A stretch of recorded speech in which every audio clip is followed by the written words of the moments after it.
सबसे पहले ये समझना ज़रूरी है कि ये पार्लियामेंट असल में है क्या, हम किसके बारे में पढ़ने वाले हैं। तो आप इतना मान के चलें कि ये पार्लियामेंट असल में एक अथॉरिटी है, ठीक है। अथॉरिटी मतलब एक ऐसी बॉडी, एक ऐसा ऑर्गेनाइजेशन जिसके पास कुछ करने की पावर होती है ना, अथॉरिटी होती है, फाइन।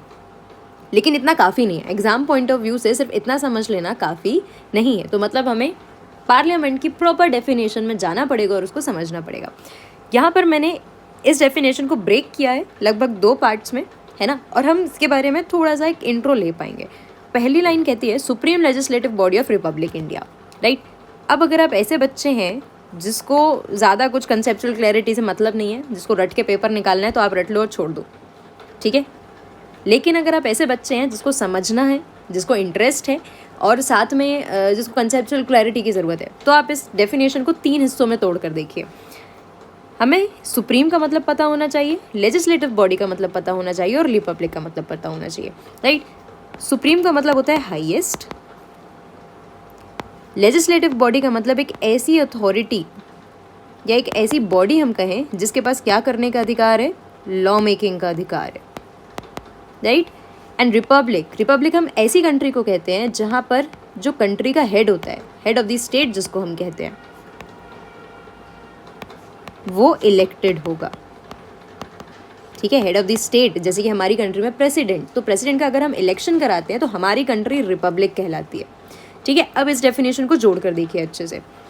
पार्लियामेंट का मतलब है कि एक रिपब्लिक कंट्री में जो सबसे बड़ी लॉ मेकिंग अथॉरिटी होगी, हम उसको कहेंगे पार्लियामेंट, ठीक है। मैं एक बार फिर से रिपीट करती हूँ कि एक रिपब्लिक कंट्री में, है ना, स्पेसिफिकली हम इंडिया के बारे में बात कर रहे हैं, तो ऐसी कंट्री, हमारी इंडिया एक ऐसी कंट्री है जहाँ पर head of the state elected है, और ऐसी कंट्री में जो सबसे बड़ी लॉ मेकिंग अथॉरिटी है उसको हम कहते हैं पार्लियामेंट। मतलब पूरी इंडिया के लिए जो सबसे ज़्यादा बड़ी अथॉरिटी लॉ बना रही है उसका नाम है पार्लियामेंट, और ये काम करेगी पूरे इंडिया के लिए, किसी पर्टिकुलर स्टेट के लिए नहीं, है ना, जैसे राजस्थान, MP, छत्तीसगढ़ नहीं, पूरे इंडिया के लिए जो लॉ बनाने की काम है वो किसकी है, पार्लियामेंट की।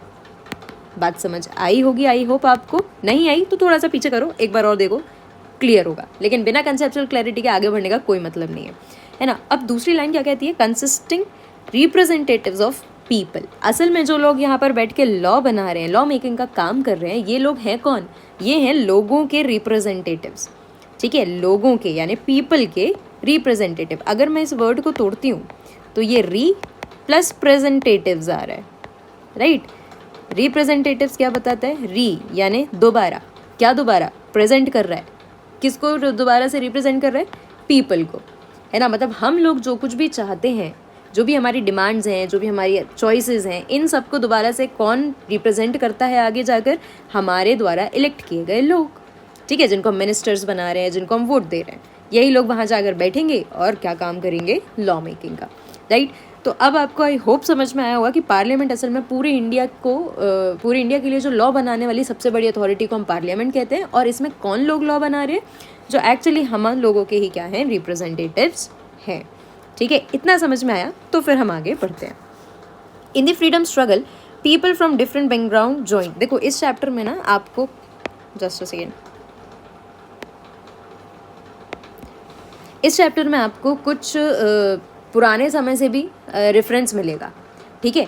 क्यों मिल रहेगा, क्योंकि हमें ये बता रहा है एक्चुअली कि पार्लियामेंट बना कैसे और क्या क्या चीज़ें यहाँ पर सामने आएंगी, ठीक है। तो फ्रीडम स्ट्रगल में क्या हुआ कि बहुत सारे अलग अलग बैकग्राउंड के लोगों ने ज्वाइन किया, ठीक है, जिसके कारण क्या हुआ, जो ऑलरेडी हमसे पहले फ्रेंच रेवोल्यूशन हो चुके थे, रशियन रेवोल्यूशन हो चुके थे, वर्ल्ड वॉर हो चुके थे, तो हमने उनसे बहुत सारे आइडियाज़ ले चुके थे हम, जैसे कि फ्रीडम का आइडिया था, इक्वालिटी का आइडिया था, और पार्टिसिपेशन इन डिसीजन मेकिंग। लोग ये चाहते थे फ्रीडम स्ट्रगल के समय भी कि भाई अगर हम हमारी गवर्नमेंट कोई बनती है जो हमें रूल करती है, ठीक है, तो हम चाहते हैं कि हम सारे लोगों को फ्रीडम मिले, आज़ादी मिले, हमें अधिकार मिलते रहें, ठीक है।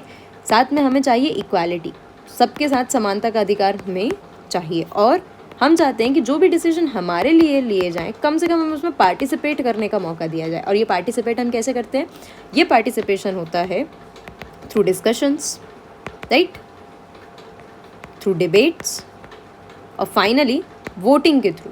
है ना। ये डिसीजन जो भी हो रहा है उसमें आपका एक से होना चाहिए, हमें अधिकार मिलना चाहिए कि हम पार्टिसिपेट कर सकते हैं। यही है पार्टिसिपेशन एंड डिसीजन मेकिंग का आइडिया। ठीक है, ये आइडिया क्यों आ रहा है भाई, कहाँ से इमर्ज हो रहा है? इसलिए इमर्ज हो रहा है क्योंकि इस समय पर हमको रूल कर रहे थे ब्रिटिशर्स। ठीक है, ब्रिटिश गवर्नमेंट बनी हुई थी इंडिया को रूल करने के लिए, और हम इंडियंस को ही किसी भी प्रकार का रिप्रेजेंटेशन नहीं मिल रहा था। ठीक है, ना तो हम रिपब्लिक थे क्योंकि हमारा head of the state elected था ही नहीं, हमारा हेड ऑफ द स्टेट कोई रादर था ही नहीं, है ना, हम सीधे ब्रिटिश क्राउन के अंदर काम कर रहे थे। ठीक है, लेजिस्लेटिव बॉडी तो हुआ करती थी लेकिन उसमें इंडिया के रिप्रेजेंटेटिव्स नहीं थे, हमारे इंडियंस के रिप्रेजेंटेटिव्स नहीं थे, राइट। तो यहाँ पर पार्लियामेंट का जो आइडिया होगा ये बहुत सारे दूसरे आइडियाज से इंस्पायर्ड होगा एक तरीके से। ठीक है, और इसका असर हमारे कॉन्स्टिट्यूशन को भी देखने को मिलता है।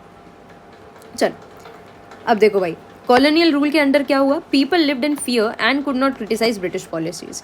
जब हमारे ऊपर ब्रिटिशर्स रूल कर रहे थे उसको हम कहते हैं कॉलोनियल रूल, राइट। इस पीरियड के समय क्या था कि बहुत सारी ब्रिटिशर्स की पॉलिसीज, या मैं जिनको लॉज कह सकती हूँ, है ना, ये लोगों को पसंद नहीं आ रहे थे, लेकिन डरते थे क्रिटिसाइज करने से।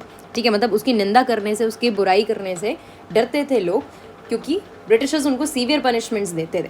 ठीक है, अगर आपने खैर अभी तो आपने नहीं पढ़ा होगा शायद, लेकिन फिर भी थोड़ा बहुत आइडिया अगर आपको रॉलेट एक्ट वगैरह के बारे में हो, ठीक है, जहाँ पर बिना ट्रायल के लोगों को जेल में भर दिया जाता था, कोर्ट्स में ब्रिटिश जजेस ही होते थे, तो हमारे लोगों को बहुत कम उम्मीद थी कि उनको किसी भी प्रकार से न्याय मिलेगा, इसलिए वो डरते थे क्रिटिसाइज़ करने से।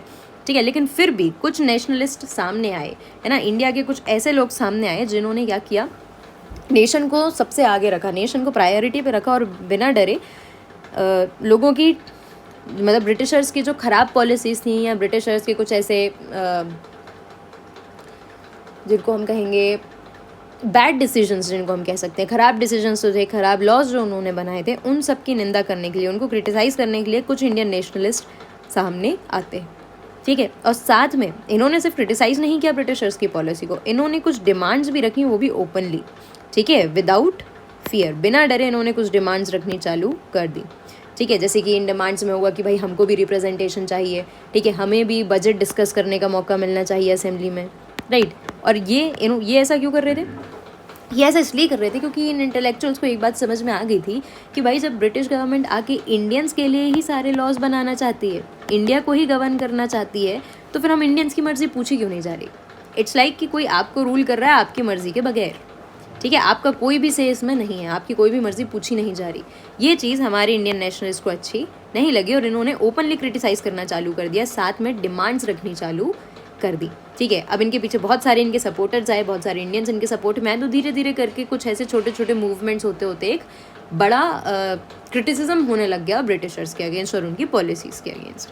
ठीक है, इसका एक नतीजा था कि 1885 में बनती है इंडियन नेशनल कांग्रेस। ठीक है, अब ये जो इंडियन नेशनल कांग्रेस है, इसको आज वाली कांग्रेस ना समझे हम। ठीक है, कारण क्या है, आज वाली कांग्रेस क्यों नहीं समझ सकते, क्योंकि उस समय की कांग्रेस में और आज की कांग्रेस में बहुत ज़्यादा फ़र्क है ना। यहाँ पर हम देखते हैं कि कुछ पर्टिकुलर आइडियोलॉजी के ही लोग काम करते हैं, ठीक है, जो जिनकी सोच, जिनकी विचारधारा एक ही डायरेक्शन में चलती है। बट जब 1885 में इंडियन नेशनल कांग्रेस बनी तो यहाँ पर अलग अलग थॉट्स वाले लोग, हो सकता है कि कोई इस तरीके से सीधा सोचता हो, है ना, कोई उसके ऑपोजिट डायरेक्शन में सोचता हो, राइट। लोगों की आइडियोलॉजीज अलग अलग थी।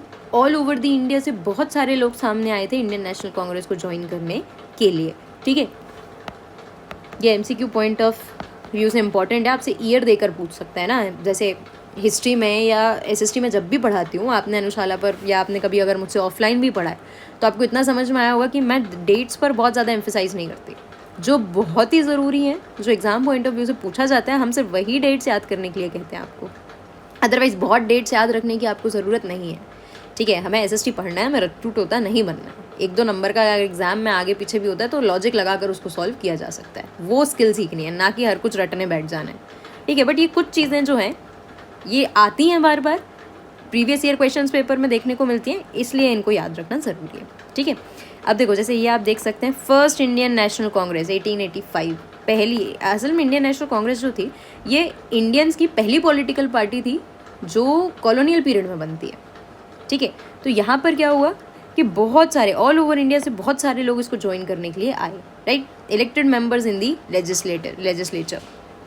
और एक तरीके से ये था कि इनकी डिमांड थी कि हमको भी इलेक्शन लड़ने का मौका दिया जाए ताकि हम भी लेजिस्लेचर में सामने आ सकें, हम भी डिस्कस कर सकें, डिबेट कर सकें और पॉलिसी मेकिंग में कुछ ना कुछ पार्टिसिपेशन कर सकें। ठीक है, ये चाहते थे कि भाई हमको भी इलेक्शन लड़ने का मौका मिले। यहाँ पे लेजिस्लेचर मतलब बात हो रही है पार्लियामेंट की। ठीक है, और साथ में ये भी चाहते थे कि भाई हमें इलेक्शन तो लड़ने ही दिया जाए, इसके साथ साथ हमको डिस्कस करने का भी अधिकार दिया जाए। सवाल ये कि ये क्या डिस्कस करना चाहते थे? ये डिस्कस करना चाहते थे बजट। अब ये बजट क्या होता है? बजट हम सारे लोग आम भाषा में इसको बजट ही बोलते हैं। ठीक है, जैसे कि मान लो आपके पास 100 रुपये हैं, राइट, और आपको कुछ सामान खरीदना है, तो आप बजट बनाओगे ना कि कितने रुपए में क्या सामान ले सकते हैं, किस चीज़ के लिए पैसा बच रहा है, किस चीज़ के लिए नहीं बच रहा है। ठीक है, तो ये जो आप बजट क्रिएट कर रहे हैं, ये ऐसे पूरे नेशन का एक बजट होता है जो पार्लियामेंट डिस्कस करती है, डिबेट करती है और फिर उसको पास करती है कि हाँ भाई इतना पैसा सरकार दे देगी तो उससे ये सारे काम, ये सारी स्कीम्स लागू हो जाएंगी, राइट। तो ये चाहते थे इंडियन नेशनल कांग्रेस क्या चाहती थी कि भाई हमें भी इलेक्शन लड़ने का मौका मिले, साथ में हम बजट भी डिस्कस कर सकें और क्वेश्चन भी पूछ सकें। क्वेश्चन किससे पूछने थे? क्वेश्चंस डेफिनेटली ब्रिटिशर्स से, है ना, कि आप जो भी कर रहे हैं इससे इंडियंस को वाकई फ़ायदा है या नहीं है। कोई था ही नहीं सवाल पूछने के लिए, सारे ब्रिटिशर्स बैठे थे पार्लियामेंट में।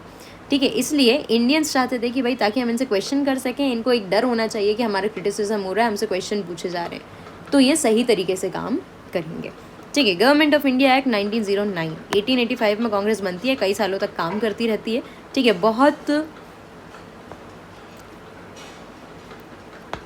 बहुत फेमस जिसको हम कहेंगे वो थोड़ा सा बाद में होती है आपकी इंडियन नेशनल कांग्रेस। ठीक है, तब 1909 में गवर्नमेंट ऑफ इंडिया एक्ट आता है। ये गवर्नमेंट ऑफ इंडिया कौन पास कर रहा है भाई? British government. ठीक है, गवर्नमेंट ऑफ इंडिया एक्ट 1909 में क्या होता है, कुछ लोगों को इलेक्शन लड़ने का मौका मिल जाएगा लेकिन सारे लोगों को नहीं। ठीक है, मतलब कुछ चुनिंदा लोगों को जो ब्रिटिश गवर्नमेंट को लगा कि हाँ ठीक है चलो इनको दिया जा सकता है ये काम, तो उन लोगों को इलेक्शन लड़ने का मौका मिला। ठीक है, Congress also demanded for universal adult franchise. Congress ने एक और चीज़ डिमांड करी कि भाई हम सारे लोगों को जो भी 18 और 18+ हैं, 18 या उससे ऊपर के लोग हैं, उन सबको क्या मिलना चाहिए? यूनिवर्सल एडल्ट फ्रेंचाइज, यानी राइट टू वोट।